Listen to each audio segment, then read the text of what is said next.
You are the chosen one. Welcome back to today's issue of Chosen One Studios Let's Play of Mega Man. Mega Man X specifically. We're going to be doing a perfect run today of Flame Mammoth stage. Specifications for Flame Mammoth. Flame Mammoth's height, 10.5 feet, 719 pounds. His attacks are Fire Wave, Oiling, and Jump Press. On the map, we see he's the factory right over there, and his stage is the factory. So, let's dive in, shall we? This is going to be challenging as we won't have any charge yet, or dash, but that's what this challenge is all about. And here we have Flame Mammoth's level. It's gotten very old by now. I'll admit, I'm on past my 50th take. I feel really pitiful, because I actually did this level in testing to see if I could do this game. I don't know what I was thinking. Hopefully I can still pull it off. Maybe doing this the hardest way possible for my first perfect run was a little bit overly ambitious, but you gotta have ambition. That's an Ouroboros skull. You write it right here. You actually are at perfect level to take out the Sky Claws, which if they grab you, you gotta wiggle to get free. Those scrap robos are the bane of my existence. They have a very annoying, very oddly timed attack that if it hits you, well, you're gonna fall back a bit and they'll ruin a perfect run for sure. There's a secret I'll cover later, but for now, see that little crack right there? Breaks on through, just keep on moving, da-da-da, break through again, and that placement is actually very useful, because if you just get right here, you just keep moving, 4 shots hitting something, you'll get an explosion sound, just like here.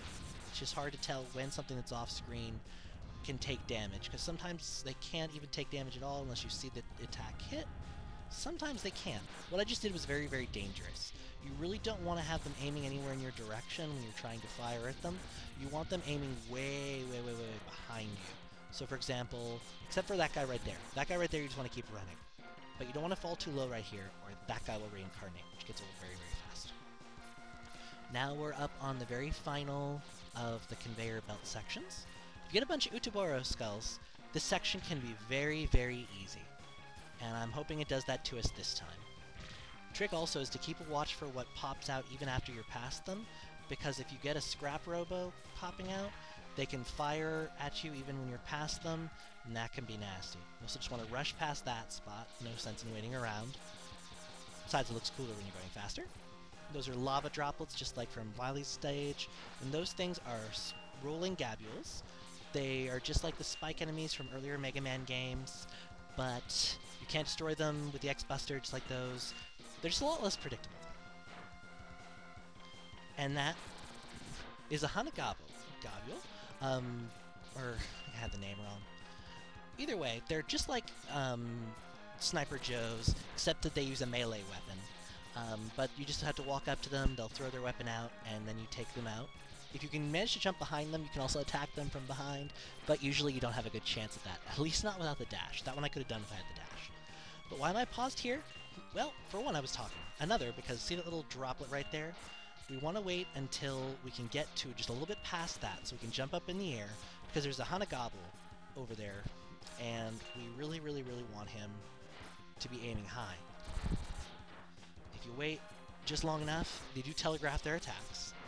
That guy's kind of a pain. I've been trying to take him out and failing on a few runs. This section is really nasty because of how unpredictable those things can be. But it's not really so bad. Definitely not as bad as Flame Mammoth is, which you'll see in just a moment, because we're going to make it. Right here is Flame Mammoth's lair. He's a big guy, so clearing him in jumps will be a little bit of a pain. But you'll see all about that.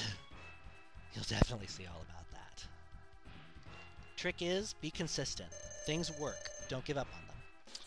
If he jumps, you want to jump right when he's about to hit the ground. If he does oil, take advantage of it. It's free time to shoot at. If he starts getting you all crowded, jump up as high as you can, and right after he's fallen down, try and get a shot in. If you get close enough to him, he'll start changing things. Be careful whenever you do that, though, because if you go down, he has a chance to start doing the fire wave, and that can be devastating if you're down at just the wrong spot. But if he's being pulled towards the wall when he does that, then you can use that as a chance to get behind him. Yeah! Whenever he does the horn, that's a chance for you to attack. But if he's getting pulled to the wall, it's also a chance for you to get over and do an attack. He changes a lot sometimes. Oh god, I think I might actually get him this time. Oh, that would be beautiful. This is very possible, it's just very hard, and you have to stay consistent.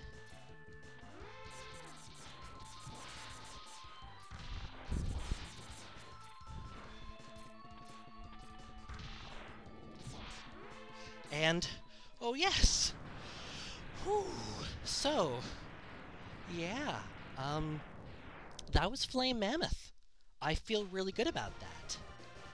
Whew, you killed Flame Mammoth, victory! Whew, yes! Alright, you can beat him without the dash. It's just very difficult. Oh, and you get Fire Wave. It shows off using it. It's a constant attack that's actually really useful against a lot of mini-bosses, and it's kind of just useful. It's sort of a flamethrower, jump around attack. Just consumes power very quickly. And there's our password if you want to play along at home. And here's the stage select screen. We still have another 7 Robot Masters, and we finally, well, Mavericks, and we finally started to make headway into the game. So let's take a look at some outtakes.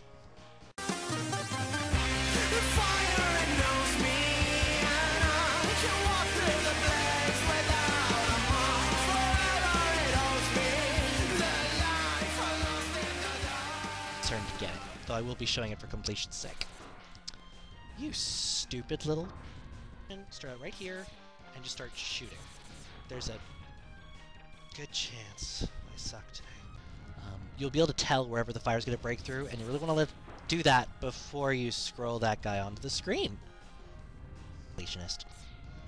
All those cracked places, you want to wait for it to destroy before you rush forward, or things will happen like scrolling a degraver on the screen before you're ready for it. Turn to get it, though I will be showing it for completion's sake. You stupid little... Just let them throw first, but if you don't, and you get a little bit cocky, they will hit you. Case in point, them. You could dash if you had the dash boots. This guy you just want to rush past. That's it. You're dying. You've killed me too many times. Oh, and this is the one Metul that's in this stage. He's adorable. Hey, Met C15. Hey, Met C15. Hey, extra life of death. Oh, I managed to land right here. That's actually rather impressive. I am rather pleased with that.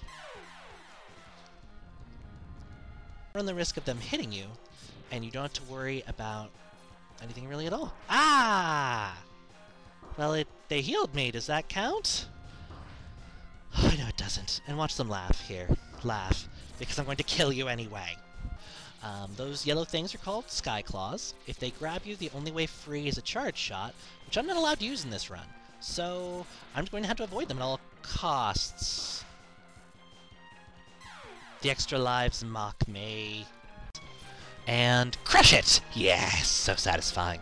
If this section is all Ouroboros, it's very easy. Those things won't kill you, but they do hurt quite a bit. Well, not really that much. If you're doing a perfect run, though, everything feels like it's horrible, horrible, unholy pain! I'm just going to be a little bit careful here, because the scrap robots can make this section a little bit dangerous. Case in point. Those things are Ouroboros heads. We'll be seeing more of them in Launch Octopus's level. Their name comes from Ouroboros, the giant snake of legend, and Utoboro, which means moray eel. Ah, and there we have a clip. And you can shoot from riding one of them, so it's not quite as bad as it could be. Ah, I call hacks. Oh, come on, smash me. What the? I demand you kill me! Apparently that's not instant death. I always thought it was. Which are the bane of my existence at this point. And you've been so faithful! Just want to get to about there, jump up high.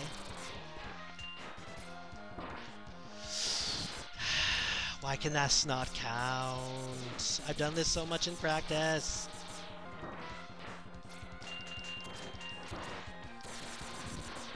Jump up high.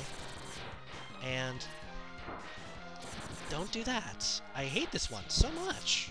Possible. Jump up right here. Up. Like this. I hate you. The kill. With this one here, you have to have it just so. Spinning around. And you got that guy up there, who, if he hits you, ruins your whole perfect run. You have to start all over again. Changes it whenever he makes that roaring sound. But he just did us a favor, because him making it like that makes it so we can jump over him. But then he did that.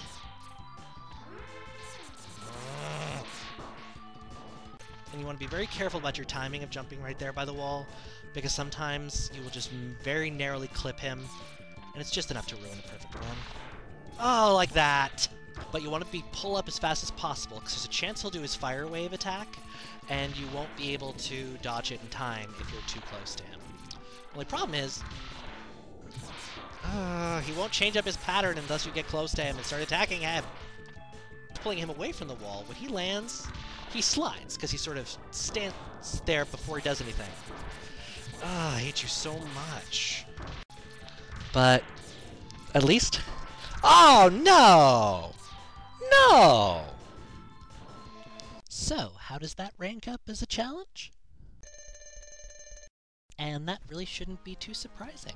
I'll be coming back later to show how much easier the dash boots make this, but for that one really bad Homengonder over there, Hagenmer, which I always hate the names, they're Macy Joes, the really annoying dig labors that you really have to be precognitive to be able to avoid. It's a very frustrating stage, period, to do as a no-damage run, but I think it was enhanced a great deal by not having the dash boots. I did make a lot of stupid mistakes. The Scrap Robo's firing rate for some reason messes me up. I really do prefer when the Utsubos, you know which one I mean, the skulls fall instead of the Scrap Robos, and lots of little things here and there. But the fact that I really felt like I needed to be precognitive, like I felt like I was backed up against the wall when fighting Flame Mammoth, and you can clip him so easily, and you've ruined your whole run, and after... Oh, no, that was one of the most frustrating things I've ever done, but I really did enjoy it. I know I sounded like I was miserable, but I loved it to death. This challenge has been amazingly invigorating, and it was very satisfying to, well, be done with it. Though I look forward to tackling Chill Penguin next time. That'll be a lot more fun. I'll end up getting those dash boots. Not a lot really comes to mind beyond that, though. Thank you very much for watching. I hope you enjoyed. Please comment if anything stood out to you, and I hope that you have yourself a wonderful day.